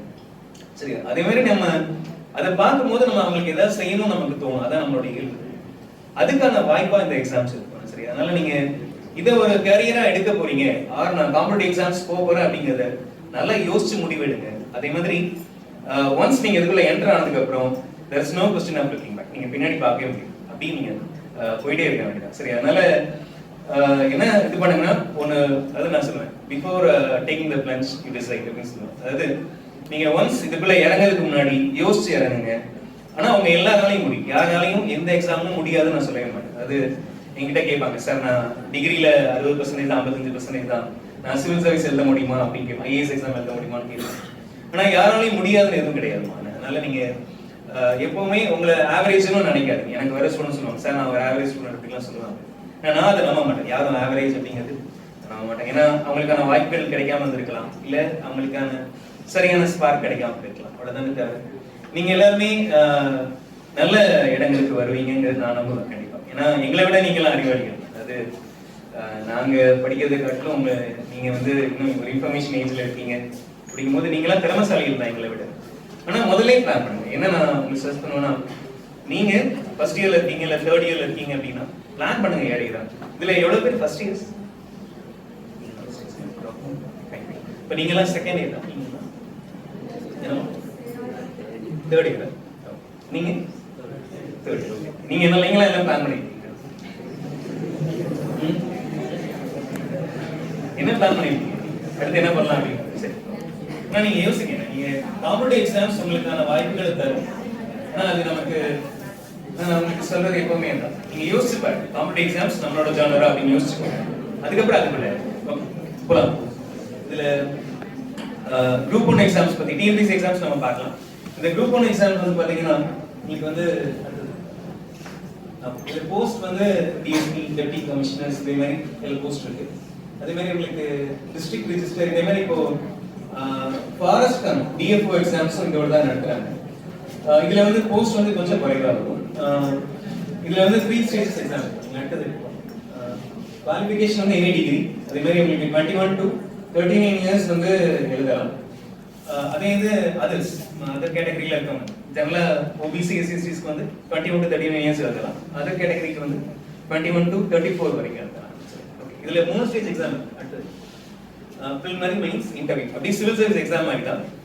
இந்த எக்ஸாம்ஸ்ல ஃபர்ஸ்ட் ஸ்டேஜ்ல வந்து 100% இருக்கும் இதுல. அதே மாதிரி உங்களுக்கு ஓவராலா 200% இருக்கும். 175 plus 25 அந்த ரேஞ்சில இருக்கும். இதுல பாத்தீங்கன்னா 175% ஜிஎஸ்ல இருக்கும், 28% மேத்ஸ் இருக்கும். இது எஸ்எஸ்எல்சி ஸ்டாண்டர்ட். இது எல்லாமே சிபிடி சாய்ஸ் பேஸ்ட். அதாவது நீங்க எம்சிக்யூஸ் மாதிரி மார்க் பண்ண வேண்டியது இருக்கும். அந்த இதுதான் ஃபர்ஸ்ட் ஸ்டேஜ். ரெண்டாவது ஸ்டேஜ் பாத்தீங்கன்னா டிஸ்கிரிப்டிவா இருக்கும். இதுல 4 பேப்பர்ஸ் இருக்கும். ஒரு பேப்பர் வந்து குவாலிஃபைங், அதாவது தமிழ் பேப்பர் வந்து குவாலிஃபைங். இதோட ஸ்டாண்டர்ட் எஸ்எஸ்எல்சி ஸ்டாண்டர்ட் தான். இதுல வந்து மீதி 3 பேப்பர் வந்து பாத்தீங்கன்னா உங்களுக்கு ரேங்கிங் எடுத்துக்குவாங்க. பிரிலிம்ஸ் ஸ்கோர் வந்து உங்களுக்கு ரேங்கிங்க்கு வராது. அதே மாதிரி இந்த பிரிலிமினரி வந்து பாத்தீங்கன்னா உங்களுக்கு நெகட்டிவ் மார்க்கிங் கிடையாது. யூபிஎஸ்சில நெகட்டிவ் மார்க்கிங் உண்டு. அதே மாதிரி இங்க வந்து நெகட்டிவ் மார்க்கிங் கிடையாது. மெயின்ஸ்ல உள்ள பேப்பர்ஸ் அப்புறம் இன்டர்வியூ ஸ்கோர் தான் உங்களுக்கு வந்து ரேங்கிங் எடுத்துக்குவாங்க. இதுல பேப்பர் 2, பேப்பர் 3, பேப்பர் 4 வந்து பாத்தீங்கன்னா இந்தியன் பாலிட்டி, எக்கனாமி, அதுக்கப்புறம் இதுல ஹிஸ்டரி வந்து பாத்தீங்கன்னா மெயினா மாடர்ன் இந்தியா தான் இருக்கும். உங்களுக்கு பிரிலிமினரியில பாத்தீங்கன்னா உங்களுக்கு ancient India, medieval India, modern India மூணுமே இருக்கும். ஆனா மெயின்ஸ்ல வந்து மாடர்ன் இந்தியா மட்டும் தான் இருக்கும். சரியா? இது உங்களுக்கு இது சிம்பிளா தான் இருக்கும். நீங்க இதெல்லாம் இதுக்கான புக்ஸ் வந்து நான் கரெக்டா சொல்றேன். அது சிம்பிளா தான் இருக்கும். நீங்க இது ஒரு குரூப் 1 எக்ஸாம்ஸ் நீங்க எய்ம் பண்ணலாம். எய்ம் பண்ணிட்டு குரூப் 2 எக்ஸாம் எழுதலாம். ஈஸியா தான் இருக்கும். குரூப் 1, குரூப் 2 அப்படி எழுதலாம். அதே மாதிரி இன்னொன்னு என்ன பாயிண்ட்னா, நீங்க இதுல இந்த காம்படிட்டிவ் எக்ஸாம்ஸ்ல நீங்க வந்து எஸ்எஸ்சி, ஆர்ஆர்பி இதே மாதிரி எக்ஸாம்ஸ்லாம் சிமிலரா இருக்கும். பேங்கிங் இதெல்லாம் நீங்க ஒரே இதா எழுதலாம். எஸ்எஸ்சி, ஆர்ஆர்பி, பேங்கிங் எழுதலாம். டிஎன்பிஎஸ்சி எக்ஸாம்ஸ்ல அதை ஃபோக்கஸ் பண்ணுங்க. இல்ல யூபிஎஸ்சி எழுதிட்டு டிஎன்பிஎஸ்சி குரூப் 1 எழுதலாம். ஆனா என்ன பண்ணாதீங்கன்னா, சிலர் வந்து பண்ணுவாங்க, எஸ்எஸ்சி எழுதுவாங்க, ஒரு நேரம் குரூப் 4 எழுதுவாங்க, ஒரு நேரம் வந்து குரூப் 2 எழுதுவாங்க, யூபிஎஸ்சிக்கும் அட்டெம்ப்ட் கொடுப்பாங்க. அப்படி பண்ணாதீங்க. உங்களுக்கு நீங்க வந்து என்ன எக்ஸாம்ஸ் எழுதணும்ன்றத நீங்க கேர்ஃபுல்லா அனலைஸ் பண்ணி பாருங்க. நான் வந்து நீங்க மேத்ஸ் தான் நல்லா பண்ணுவீங்க, இங்கிலீஷ் நான் நல்லா பண்ணுவேன், ஃபாஸ்டரா பண்ணுவேன் இங்கிலீஷ், அதே மாதிரி மேத்ஸ் வந்து நான் ஃபாஸ்டரா பண்ணுவேன் அப்படின்னா நீங்க பேங்கிங் எக்ஸாம், எஸ்எஸ்சி அதே மாதிரி எழுதிக்கலாம். சரி, நான் ஒரு ஐடியா சொல்றேன், நீங்க யோசிச்சு பாருங்க. ஏன்னா முதல்ல உங்களுக்கு நமக்கு எந்த இதுல போறதுங்கிறதுல ஒரு டவுட் இருக்கும். அதுக்காக நான் சொல்றேன். நீங்க மேத்ஸ் நல்லா பண்ணுவீங்க, இங்கிலீஷ் ரொம்ப ஸ்ட்ராங்கா இருக்கீங்க அப்படின்னா கண்டிப்பா எஸ்எஸ்சி, ஆர்ஆர்பி, பேங்க் அது போலாம். அது உங்களுக்கு ஹெல்ப்ஃபுல்லா இருக்கும். இல்ல நான் வந்து இங்கிலீஷ் மேத்ஸ் வந்து நான் கொஞ்சம் ஸ்லோவா பண்ணுவேன் அப்படின்னா நீங்க பிராடரா ப்ரிப்பேர் பண்ணுவேன். நான் வந்து எனக்கு ஹிஸ்டரி, ஜியோகிராஃபி, எக்கனாமிலாம் பிடிக்கும் அப்படின்னா நீங்க வந்து குரூப் 1, குரூப் 2 எழுதலாம். சிவில் சர்வீஸ் எக்ஸாம்ஸ் எழுதலாம். சரிங்களா? அதனால அதே மாதிரி நீங்க ஒரு வருஷம் வேணும் அப்படிங்கிறதுலாம் இல்லை. நீங்க வந்து எஸ்எஸ்சி எக்ஸாம், பேங்கிங் எக்ஸாம்னா 6 monthsல கண்டிப்பா எடுக்கலாம். சரி, அதாவது 6 மாசம் நீங்க ஒரு எஃபோர்ட் போட்டீங்கன்னா கண்டிப்பா எடுக்கலாம். எஸ்எஸ்சி, பேங்கிங் ஒரு வருஷம் தேவைப்படாது. இதே நீங்க குரூப் 1 எழுதுறீங்கன்னா நீங்க 8 months ப்ரிப்பேர் பண்ணலாம். சரி, 8 months. அதே சிவில் சர்வீஸ்னா 1 year தேவை. அப்போ நமக்கு உங்களுக்கு என்ன டைம் அவைலபிளா இருக்குன்னு யோசிச்சுக்கோங்க. சரியா? அதுக்கு இதெல்லாம் பிளான் பண்ணுங்க. உங்களுக்கு வந்து பணமோ, மெட்டீரியலோ, இல்லை எதுவுமே உங்களுக்கு ஒரு தடையா இருக்கு. ஏன்னா தமிழ்நாடு கவர்மெண்ட் நான் முதல்வன் ஸ்கீம்ல உங்களுக்கு நிறைய சப்போர்ட் பண்றாங்க. ஏன்னா இந்த கவர்மெண்ட் வந்து நிறைய சப்போர்ட் ப்ரொவைட் பண்றாங்க. உங்களுக்கு நீங்க ஒரு எக்ஸாம் அந்த நான் முதல்வன் ஸ்கீம் உங்களுக்கு சொன்னல நான் வச்சுக்கோங்க. அந்த நான் முதல்வன்ல எஸ்எஸ்சி பேங்கிங்க்குலாமே கோச்சிங் கொடுக்குறாங்க. நீங்க வந்து எந்த நீங்க பணம் இல்லைன்னு ஒரி பண்ண வேண்டாம், மெட்டீரியல் இல்லைன்னு கவலைப்பட வேண்டாம். கவர்மெண்ட் அது செய்து தயாரா இருக்கிறாங்க. நீங்க அந்த நான் முதல்வன் எக்ஸாம் பார்த்துக்கோங்க. அது எப்படி கண்டக்ட் பண்ண, அது வந்து எஸ்எஸ்சிக்கும் கண்டக்ட் பண்றாங்க, ஆர்ஆர்பிக்கும் கண்டக்ட் பண்றாங்க, அதே மாதிரி பேங்கிங்க்கு தனியா நடத்துறாங்க, யூபிஎஸ்சி எக்ஸாம்ஸ்க்கும் நடக்குது. அதனால நீங்க உங்களுக்கு வந்து நம்மலாம் ஒரு லோயர் மிடில் கிளாஸ்ல எக்கனாமிக் வீக் செக்ஷன்ல இருந்து வந்தவங்களா இருக்கலாம் நிறைய பேர். அவங்களுக்கு பணம் ஒரு யோசனை நமக்கு எப்பவுமே யோசிப்போம், நம்மளால செலவழிக்க முடியுமா, நம்ம அப்பா அம்மா இதை கட்டிட முடியுமா அப்படின்னு யோசிப்போம். ஆனா அந்த தடைகள் உங்களுக்கு இருக்காது. ஏன்னா தமிழ்நாடு கவர்மெண்ட் உங்களுக்கு ரெசிடென்ஷியல் ப்ரோக்ராம் கொடுக்குறாங்க. உங்களுக்கு வந்து ரெசிடென்ஸ் அங்க இருக்குது, கோச்சிங் கொடுத்துறாங்க, ஸ்டைஃபண்ட் உண்டு. உங்களுக்கு யூபிஎஸ்சி எக்ஸாம்ஸ்லாம் பெர் மந்த் 7500 ஸ்டைஃபண்டோட கொடுக்குறாங்க. நீங்க வேணும்னா இங்க இருந்தே படிச்சுக்கலாம். திருநெல்வேலியில இருந்து படிக்க முடியாதுன்னு கிடையாது. என்ன சரி, அதனால எங்க இருந்தாலும் படிக்கலாம். சரியான வழிகாட்டுதல் நமக்கு தேவை. அதுக்கான ரெஃபரன்ஸ் புக் லிஸ்ட், அதுக்கப்புறம் பியர் குரூப் வந்து நமக்கு தேவைப்படும். சரி, நான் உங்களுக்கு கடைசியாக சொல்றேன் ஸ்டெப்ஸ், அது டிஸ்கஷன் ரிலேட்டடா சில ஆஸ்பெக்ட்ஸ் நான் உங்களுக்கு கடைசியாக சொல்றேன். இதுல உங்களுக்கு சிலபஸ் வந்து பாத்தீங்கன்னா நமக்கு ஜெனரலா ஹிஸ்டரி, ஜியோகிராஃபி, எக்கனாமிக், பாலிட்டி, இதுக்கெல்லாமே நீங்க டிஎன்பிஎஸ்சி எக்ஸாம்ஸ் பொறுத்த வரைக்கும் ஸ்கூல் புக்ஸ் மட்டும் நீங்க school books 9th to 12th school books நீங்க ரீட் பண்ணி நோட்ஸ் எடுத்தா போதும். நீங்க வந்து சிம்பிள் தான் இந்த எக்ஸாம்ஸ். இது வந்து நீங்க வந்து இது ரொம்ப டஃபரா இருக்கும், இல்லை நிறைய இருக்கு அப்படிலாம் நீங்க நினைக்க வேண்டாம். இது சிம்பிள் தான்.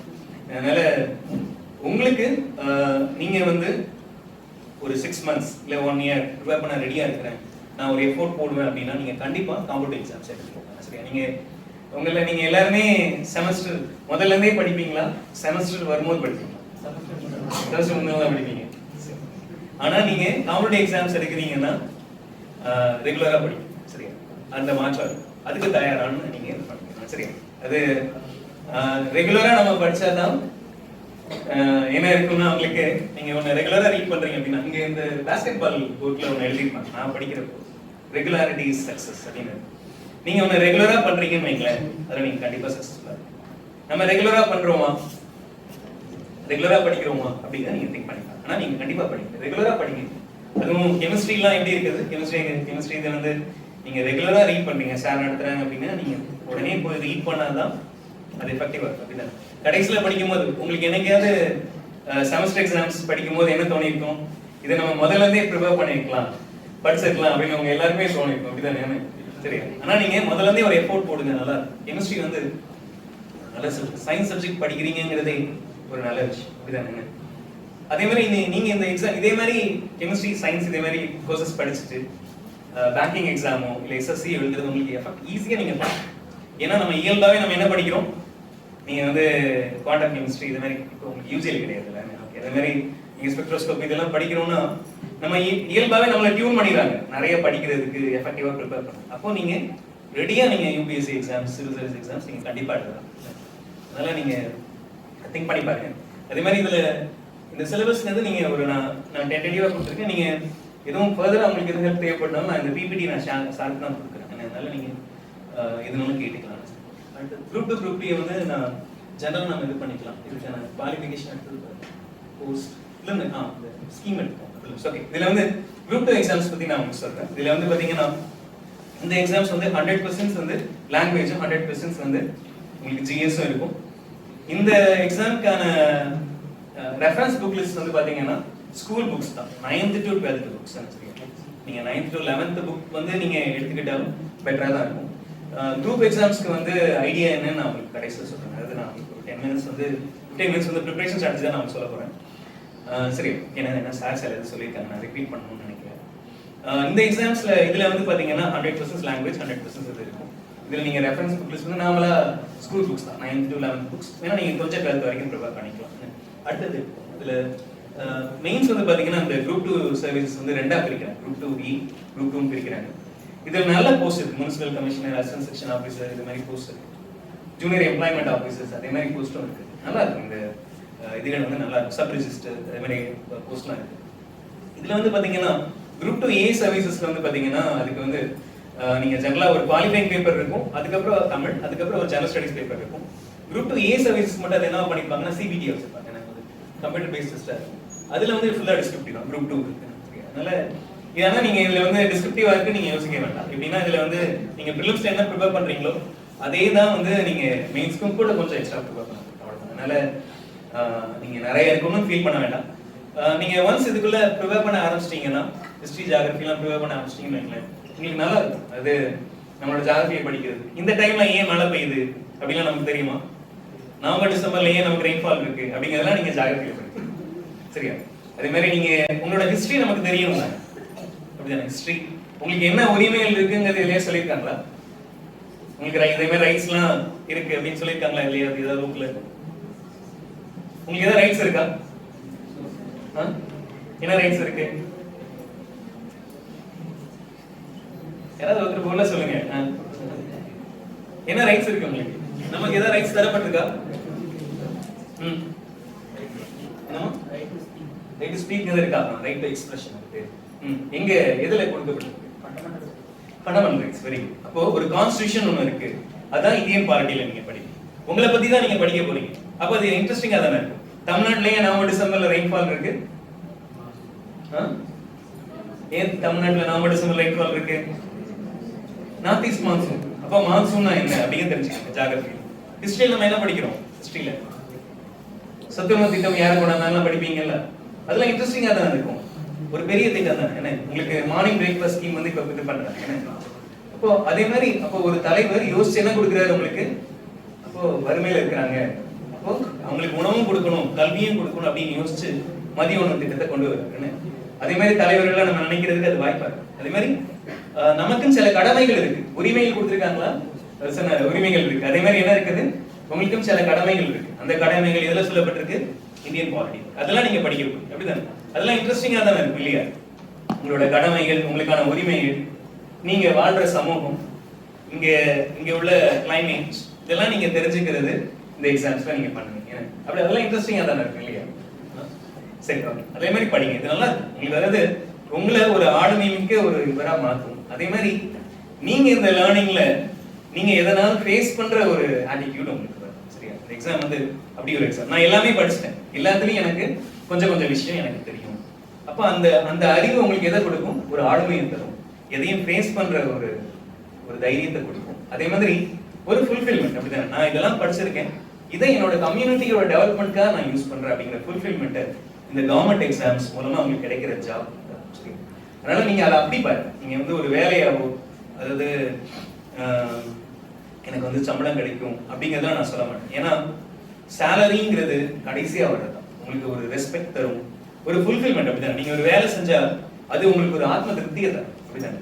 ஒருத்தர் ஆத்ம திருப்தியை தேடி தான் எங்க வந்தாங்க? பிரான்சிஸ் சேவியர்ங்கிறவர் இந்தியாவுக்கு வந்தாங்க, அப்படிதானே? சரியா? அப்ப அவங்களுக்குள்ள ஒரு கேள்வி இருந்தது. அதே மாதிரி நீங்க உங்களுக்குள்ள கேள்வி, நான் சிவில் சர்வீஸ் பண்ணணும்னு நினைக்கிறேன்னா, இந்த கண்ட்ரிக்கு சர்வ் பண்ணணும்னு நினைக்கிறேன்னா அப்படிங்கிறத யோசிங்க. அதுதான் உங்களோட இதுனா நீங்க கண்டிப்பா சிவில் சர்வீஸ் எக்ஸாம் ப்ரிப்பேர் பண்ணுங்க. ஓகே, அப்போ இதுல அடுத்து சிலபஸ் தான் நான் அடுத்து குரூப் 4 நான் உங்களுக்கு சொல்லல. ஏன் அப்படின்னா நீங்க அடுத்து குரூப் 4 ஏன் அப்படின்னா குரூப் 4 நீங்க வந்து ஒரு ட்ரையல் எழுதி வச்சுக்கோங்க, அவ்வளவுதான். ஏன்னா நீங்க எல்லாம் டிகிரி முடிக்கிறீங்க அப்படின்னா கண்டிப்பா குரூப் 2 எழுதுங்க, குரூப் 1 எழுதுங்க, சரி? சிவில் சர்வீஸ் என்னோட கெமிஸ்ட்ரி படிச்சவங்க எல்லாமே எல்லாம் கெமிஸ்ட்ரி பேஸ்டா இருக்கிறாங்க, கொஞ்சம் பேர் இதுல இருக்கிறாங்க. நான் உங்களுக்கு எல்லாருக்குமே சஜஸ்ட் பண்ணும்போது இதே மாதிரி எக்ஸாம்ஸ் எழுதுங்க அப்படின்னு சொல்லுவேன். நீங்களாம் எங்களுக்கு ஒரு வகையில ஜூனியர்ஸ் தான். அப்போ அதனால நீங்க கண்டிப்பா இதே மாதிரி எக்ஸாம்ஸ் எழுதுங்க, கண்டிப்பா ஹெல்ப்ஃபுல்லா இருக்கும். ரொம்ப அது நம்ம கூட இருக்கிறவங்களுக்கு ஏதாவது ஹெல்ப் பண்ணுறதுக்கான வாய்ப்புகள் கிடைக்கும். அது நீங்க கூட ஒரு கையெழுத்து, ஒரு விதவைக்கு வந்து ஒரு மாதாந்திர உதவித்தொகை கொடுத்தா அது அவங்களோட வாழ்க்கையில ஒளி இருக்கு. அதே மாதிரி வேலைகளுக்கு நீங்க போகும், நீங்க அதான் நம்ம செய்யணும். நம்ம இருந்தோம், நம்மளை மட்டும் பார்த்துக்கிட்டோம் அப்படிங்கிறது இருக்கக்கூடாது. ஒரு சமூகத்தில் நம்ம வாழ்றோம்னா அந்த சமூகத்தை உயர்த்துறதுக்கு நம்மளால முடிஞ்சது, நான் வந்து பெரிய நம்மளால முடிஞ்சதை நம்ம செய்யணும். நீங்க ஸ்டூடெண்டா இருக்கும்போதோ இல்லை பின்னாடி ஒரு ஜாப்க்கு போகட்டோ நம்மளால முடிஞ்சதை செய்யுங்க. ஒவ்வொருத்தரும் சின்ன சின்ன தீபம் ஏற்றிட்டா அதுல இருக்குது, அப்படிதானே? அதாவது நான் சொல்றேன், நீங்க வந்து நீங்க எல்லாரும் இளைஞர்கள் அதே மாதிரி நல்ல ஒரு வேல்யூ பேஸ்டான காலேஜ்ல படிக்கிறீங்க. இந்த காலேஜ்ல படிக்கிறதே உங்களுக்கு ஒரு கிஃப்ட் தான். அது இங்கே உள்ள ஃபாதர்ஸ், நாங்கள் படிக்கும்போது இந்த டீச்சர்ஸ் அப்படின்னு ஒரு நோஸ்டாலஜிக்கா இங்கே வரும்போது இன்னும் ஸ்டூடெண்ட் மாதிரி தான் இங்கே உட்காந்து செமஸ்டர் எக்ஸாம்ஸ்க்கு ப்ரிப்பேர் பண்ணுறது அதெல்லாம் ஞாபகம். ஓகே, ஏன்னா நீங்கள் நல்லா படிங்க, உங்களுக்கான கெமிஸ்ட்ரியில் நீங்கள் இருக்கீங்கிறனால உங்களோட வே ஆஃப் திங்கிங் அதே மாதிரி ஒரு லேர்னிங் எபிலிட்டிங்கிறது மித்த டிபார்ட்மெண்ட்டை விட உங்களுக்கு அதிகமாக இருக்கும். சரி, அதனால ஃபிசிக்ஸ் கெமிஸ்ட்ரி ஸ்டூடெண்ட்ஸ் இல்லை மேக்ஸ் ஸ்டூடெண்ட்ஸ் வந்து இயல்பாகவே லேர்னிங் கேப்பபிலிட்டி அதிகமாக உள்ளவங்களா இருப்பாங்க. அதனால நீங்கள் கண்டிப்பாக காம்படிட்டிவ் எக்ஸாம்ஸில் ஒரு ஹை லெவலுக்கு எய்ம் பண்ணுங்க. அந்த மாதிரி இதில் இந்த ரெஃபரன்ஸ் புக்ஸ் நீங்கள் ரெஃபரன்ஸ் புக்ஸ் ஒன்று இதை நான் உங்களுக்கு சொல்ல நினச்சேன். நீங்கள் இந்த எக்ஸாம்ஸ் ப்ரிப்பேர் பண்ணுறதுக்கு மெயினாக ஸ்கூல் புக்ஸ் தான் இருக்கணும். நீங்கள் டிஎன்பிஎஸ்சி எக்ஸாம்ஸ் பிளான் பண்ணீங்கன்னா தமிழ்நாடு ஸ்கூல் புக்ஸ், இதே யூபிஎஸ்சி பிளான் பண்ணுறீங்கன்னா என்சிஆர்டினா நம்ம வந்து தேசிய கல்வி ஆணையம் வெளியிடுற புக்ஸ் நீங்கள் பார்த்தா போதும். அதுவும் பாருங்க 9th to 12th புக் தான். நீங்கள் கெமிஸ்ட்ரி இப்போ படிக்கிறீங்க, உங்களோட ஸ்கூல் கெமிஸ்ட்ரி புக் படிக்கும் போது எப்படி இருக்கு? இப்போ இப்படி படிச்சிருக்கீங்களா? இப்போ நீங்கள் இப்போ டிகிரி படிக்கிறீங்க, ஸ்கூல் கெமிஸ்ட்ரி புக் பார்க்கும்போது உங்களுக்கு இப்போ ஒரு புது விதமான புரிதல் உங்களுக்கு இப்போ நீங்கள் யாருக்கும் சொல்லிக் கொடுக்குறீங்கன்னா எப்படி சொல்லிக் கொடுக்குறீங்க? டிகிரி லெவலில் உள்ளவங்க ஸ்கூல் புக்கை படிச்சு சொல்லிக் கொடுக்கும்போது எப்படி இருக்கு? சரியா? அதே மாதிரி ஒரு கெப்பாசிட்டி இருக்கிறதுனால நீங்கள் இந்த ஸ்கூல் புக்ஸ் ஈஸியாக நீங்கள் ரீட் பண்ணலாம். சரி, அதே மாதிரி எக்கனாமிக்ஸ் வந்து நீங்கள் சொல்லுவாங்க சார் நான் எக்கனாமிக்ஸ் எப்படி ரீட் பண்ணுறது அப்படின்னு கேட்பாங்க. ஆனால் எக்கனாமிக்ஸ் சிம்பிள் தான். எக்கனாமிக்ஸ் நம்ம லைஃப்ல இருக்கு அப்படிதானே. நான் எக்கனாமிக்ஸ் நம்ம புக்ல ரீட் பண்ணுமா? நம்ம டே டு டே லைஃப்லயே நம்ம எக்கனாமிக்ஸை நமக்கு சொல்லி கொடுக்குறாங்க அப்படிதானே. உங்களை நம்ம அப்பா அம்மாலாம் என்ன சொல்றாங்க? ஒரு துணி கடைக்கு துணி எடுக்க போகும்போது என்ன சொல்றாங்க? உனக்கு பட்ஜெட் இதுதான், நீ இதுக்குள்ள எடுத்துக்கோ அப்படி சொல்றாங்க. ஆமா, நீங்க அது ஒரு எக்ஸ்பர்டைஸ் உங்களுக்கு கிரியேட். இப்போ நம்மளோட டீச்சர்ஸ் வந்து எப்படி எஃபெக்டிவா ஒரு லெக்சர் டெலிவரி பண்றாங்க, ப்ராக்டிஸ் பண்றாங்க, ப்ரிப்பேர் பண்றாங்க. சரியா? அப்போ ப்ராக்டிஸும் ப்ரிப்பரேஷன் உங்களுக்கு என்ன கொண்டு வரும்? உங்களுக்கு ஒரு எஃபெக்டிவ் நாலேஜ் அக்விசிஷனை கொண்டு வரும். அது மூலமா நீங்க எதனாலும் பேச முடியும். சரி, இப்போ அதே மாதிரி உங்களுக்கு இது ஹெல்ப்ஃபுல்லா இருக்கும். ஓகே சார், ஒரு நிமிஷம். இதுல நீங்க கரண்ட் அஃபேர்ஸ் அப்படின்னு அது மட்டும் நான் சொல்லிக்கிறேன். கரண்ட் அஃபேர்ஸ் பொறுத்த வரைக்கும் இந்த எக்ஸாம்ல ஹிஸ்டரி, பாலிட்டி, ஜியோகிராஃபி, எக்கனாமி இதுக்கான இதுல நான் உங்களுக்கு சொல்லியிருக்கேன். நீங்க 9th பாலிட்டி வந்து இந்தியன் பாலிட்டி பை எலெக்ஷன் தான். இதுதான் எல்லாத்துக்கும். இதுக்குன்னா civil service, group 1, group 2, group 4 என்ன எக்ஸாம்னாலும் நீங்க லட்சுமிகாந்த் பாத்தீங்கன்னா உங்களுக்கு ஹெல்ப் பண்ணும். இந்த புக் வந்து உங்களுக்கு தமிழ்லயும் இருக்குது. இந்த புக்ஸ் எல்லாமே தமிழ்லயும் அவைலபிள் தான். அதனால லாங்குவேஜ் பேரியர் உங்களுக்கு இல்லை அப்படின்னு நான் வச்சுக்கோங்க. அதே மாதிரி மானிட்டரி பேரியர்ஸ் நான் முதலே சொன்னேன். தமிழ்நாடு கவர்மெண்ட் நான் முதல்ல ஒரு ஸ்கீம் கொண்டாங்க. ஒரு பெஸ்ட் ஸ்கீம். அதாவது தமிழ்நாட்டில் வந்து இதனால சிவில் சர்வீஸ் கிளியர் பண்ணி போறவங்களோட பர்சன்டேஜே அதிகரிச்சு. அதனால நீங்க நான் முதல்வன் ஸ்கீம் வந்து நான் வரும்போது நீங்க இதெல்லாம் எதுல தெரிஞ்சுக்கலாம்? நான் முதல்வன் ஸ்கீம்ல நோட்டிபிகேஷன் வருது, நீங்க பேப்பர்ல தெரிஞ்சுக்கலாம். நீங்க காம்படிட்டிவ் எக்ஸாம்ஸ் டிசைட் பண்ணீங்கன்னா உங்களோட ஃபர்ஸ்ட் ஸ்டெப் வந்து பேப்பர் ரீட். பேப்பர் ரெகுலரா ரீட். உங்களை யாரெல்லாம் பேப்பர் ரீட் பண்ணுங்க? பேப்பர் ரீட் பண்ணுவீங்களா? யாராவது நீங்க ரீட் பண்ணுவீங்க? நீங்க ரீட் பண்றீங்களா பேப்பர்? என்ன பேப்பர் ரீட் பண்றீங்க? சரி, பேப்பர் யாருமே ரீட் பண்றது இல்லையா? நீங்க ரீட் பண்றீங்க. என்ன பேப்பர் ரீட் பண்றீங்க?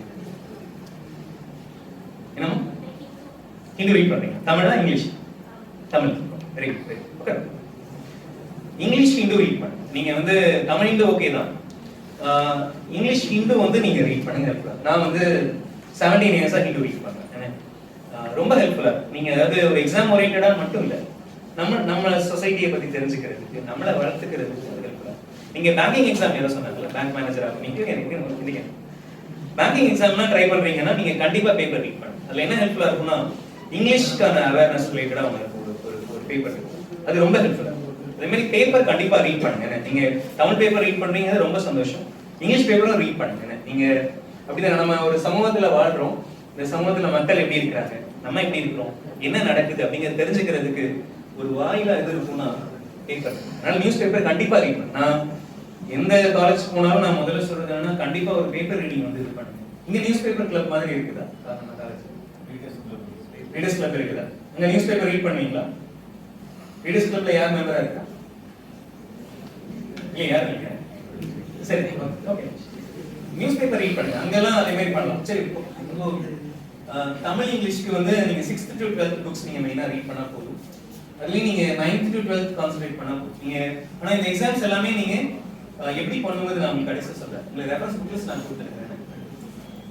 சரி, எஸ்எஸ்சிங்கிறது நம்ம ஃபைனல்ஸ் தான். நம்ம கடைசியில வந்து பேங்க் வியூ போனதுக்கு நீங்க எடுத்துக்கோங்க. சார் பேங்க் கடைசியில் கொஞ்சம் முன்னாடி ஸ்டெப்ஸ். சரி, இதுல வந்து நான் உங்களுக்கு ஃபைனல் சொல்றேன். இந்த ப்ரிப்பரேஷன் எப்படி பண்றது அப்படின்னா, நீங்க நான் வந்து உங்களுக்குள்ள உங்க கான்ஷியஸா கேளுங்க. நான் சிவில் சர்வீஸ் ப்ரிப்பேர் பண்ண போறேன் டிசைட் பண்ணிட்டீங்கன்னா சில ஸ்டெப்ஸ் தேவை. என்ன ஸ்டெப்ஸ்னா, ஃபர்ஸ்ட் ஸ்டெப் வந்து நியூஸ் பேப்பர் ரீட். ரெகுலரா நியூஸ் பேப்பர் ரீட் பண்ணுங்க. Reference book list. சரியா, நீங்க என்ன எக்ஸாம்ஸ் எழுத போறீங்க டிசைட் பண்ணிட்டீங்கன்னா அதுக்கு ஏத்தாப்புல உங்களுக்கு ப்ரீவியஸ் இயர் क्वेश्चंस கலெக்ட் பண்ணுங்க.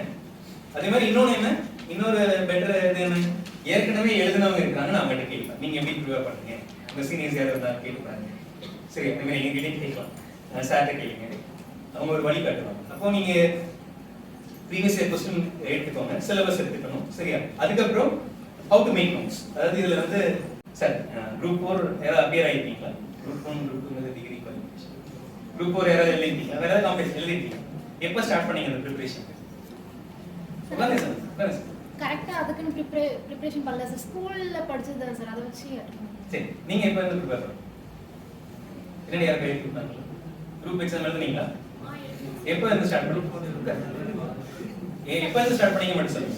செகண்ட் இயர் லாஸ்ட் டைம்ல இல்ல, அதாவது நான் எக்ஸாம்க்கு எவ்வளவு நாளைக்கு முன்னாடி ஸ்டார்ட் பண்ணீங்க? 1 month முன்னாடி. சரியா, இதான். அப்ப நீங்க என்ன செய்யணும்னா, குரூப் எக்ஸாம்னா நீங்க 6 மாசத்துக்கு முன்னாடி ஸ்டார்ட். சரியா, அப்ப நீங்க அங்க எழுதும்போது யோசிப்பீங்க தெரியுமா, நான் இதை கொஞ்சம் முன்னாடி ப்ரிப்பேர் பண்ணிருக்கலாம் அப்படின்னு தோணிருக்கும். ஐடியா தான், நீங்க எப்ப ஸ்டார்ட் பண்றீங்க அப்படிங்கறத ரோல் பிளே செய்யும். ஒரு நோட்டிபிகேஷன் வருதா, நீங்க குரூப் 1 இப்ப நீங்க செகண்ட் இயர்ல ஃபர்ஸ்ட் இயர்ல இருக்கீங்களா, இப்ப இருந்தே ஸ்டார்ட் பண்ணுங்க. சரியா, ஒரு பியர் குரூப் அமைச்சுக்கோங்க, ப்ரிப்பேர் பண்ணுங்க.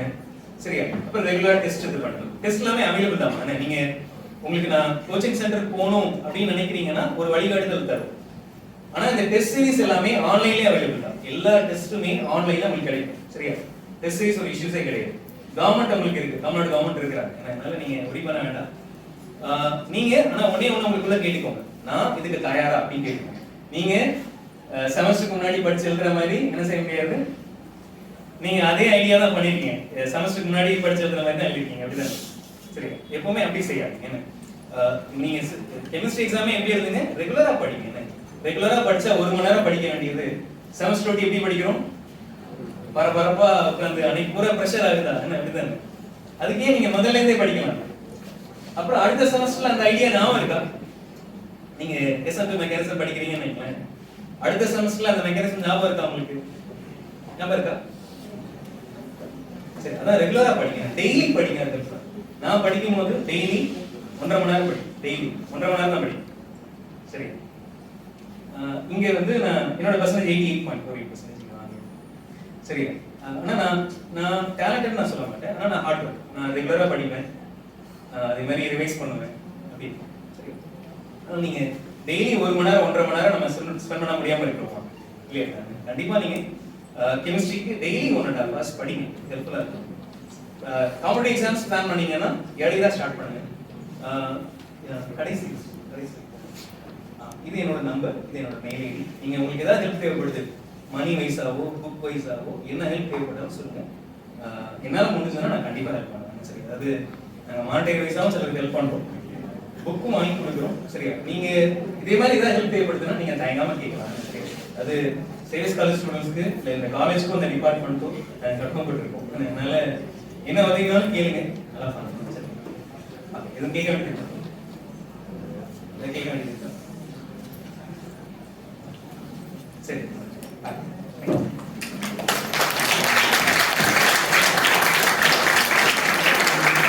Thank you, sir, for your insightful and motivating session. I now invite Shiva from 3rd BSc Chemistry to deliver the vote of thanks.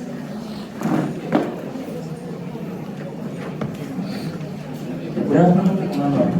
On behalf of Department of Chemistry, St. Xavier's College, Padakkote, it is my privilege and honor to propose a vote of thanks for today's career guidance program on competitive exam.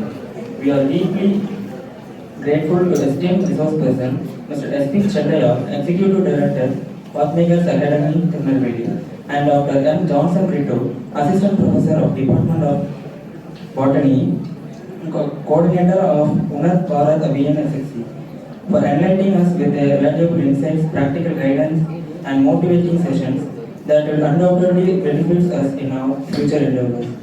My heartfelt appreciation goes to our department choir for soulful prayer song and to Mugasira Yoga Shivashini Anulakshmi and Ayyappan for their dedicated roles in this program. I thank all the faculty members of Department of Chemistry for their coordination, hard work and support in organizing this event successfully. Last but not least, a warm thanks to all the students of your enthusiastic participation. Your presence make this program meaningful. Once again, thank you all.